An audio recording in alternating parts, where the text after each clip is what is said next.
Hi friends, welcome back to Revas world.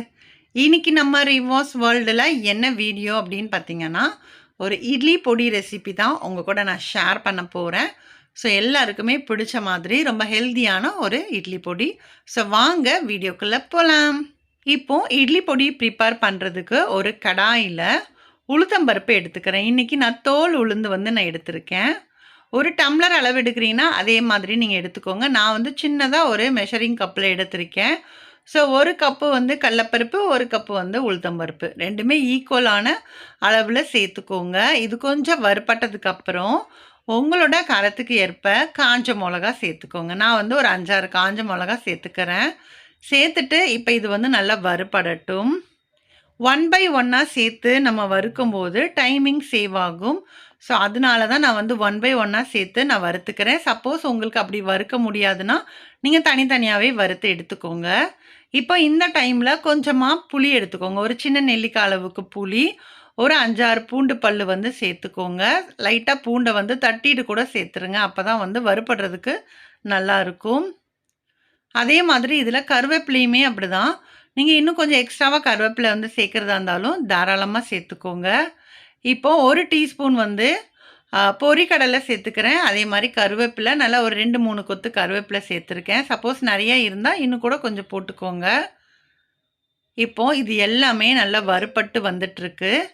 அந்த பருப்பு எல்லாமே பார்த்திங்கன்னா அந்த கலர் மாறி வந்துட்டுருக்கா. இந்த டைமில் இப்போது எள்ளு சேர்த்துக்கலாம். 2 பங்கு எள்ளு. ஸோ நம்ம முதல்ல 1 பங்கு உளுத்தம்பருப்பு, 1 பங்கு கடலைப்பருப்பு சேர்த்ததுக்கு 2 பங்கு எள்ளு சேர்த்துக்கணும். இதில் நம்ம எள்ளு தான் அதிகமாக இருக்கணும். ஸோ அப்போ தான் அந்த டேஸ்ட் நல்லாயிருக்கும். ஸோ இப்போ நல்லா வறுபட்டு வந்துருச்சு. பருப்பு எல்லாமே நல்லா வறுபட்டதுக்கு அப்புறமா தான் எப்பயுமே எள்ளு சேர்க்கணும். ஏன்னா எள்ளு உடனேவே சூடாகி வெடிச்சு வரும். ஸோ அதனால் பருப்பு நல்லா வெந்ததுக்கப்புறமா இதில் நான் எள்ளு சேர்த்து நல்லா பொரிஞ்சுக்கிட்டு இருக்கேன். இப்போ இந்த டைமில் கொஞ்சமாக உப்பு இதெல்லாமே சேர்த்துக்கோங்க. சேர்த்துட்டு நல்லா ஒன்ஸ் இந்த மாதிரி மிக்ஸ் பண்ணி விட்டுருங்க. நல்லா அந்த சூட்டில் அந்த எள்ளுமே நல்லா லைட்டாக வெடித்து வர ஸ்டேஜில் நம்ம ஆஃப் பண்ணோம் அப்படின்னா கரெக்டாக இருக்கும். ஸோ இந்த டைமில் கொஞ்சமாக மல்லி கூட நான் சேர்த்துக்கிறேன். ஒரே ஒரு 1/2 டீஸ்பூன் அளவுக்கு மல்லி, அப்புறம் உப்பு, கொஞ்சமாக பெருங்காயப்பொடி, இது எல்லாமே சேர்த்துக்கோங்க. இந்த பொடியை பொறுத்த அளவுக்கு நீங்கள் இட்லி, தோசைக்கு மட்டும் கிடையாது, நீங்கள் சாதத்து கூட போட்டு சாப்பிடலாம். இது எள்ளு சாத பொடின்னு சொல்லுவோம் இல்லையா, அதே டைப்பில் தான் நம்ம இன்றைக்கி ப்ரிப்பேர் பண்ணியிருக்கோம்.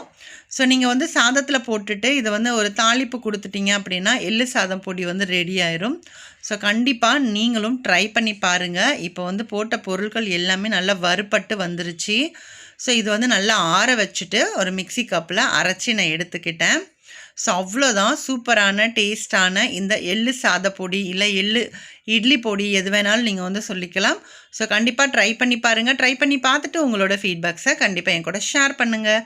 இந்த வீடியோ உங்களுக்கு பிடிச்சிருக்கும் அப்படின்னு நினைக்கிறேன். வீடியோ பிடிச்சிருந்தா வீடியோக்கு ஒரு லைக் பண்ணுங்கள். அதே மாதிரி நம்மளோட ரேவாஸ் வேர்ல்ட் சேனலை இது வரைக்கும் நீங்கள் சப்ஸ்கிரைப் பண்ணலை அப்படின்னா ப்ளீஸ் சப்ஸ்கிரைப் பண்ணிவிட்டு சப்போர்ட் பண்ணுங்கள். நெக்ஸ்ட் ஒரு வீடியோவில் பார்க்கலாம். தேங்க்யூ.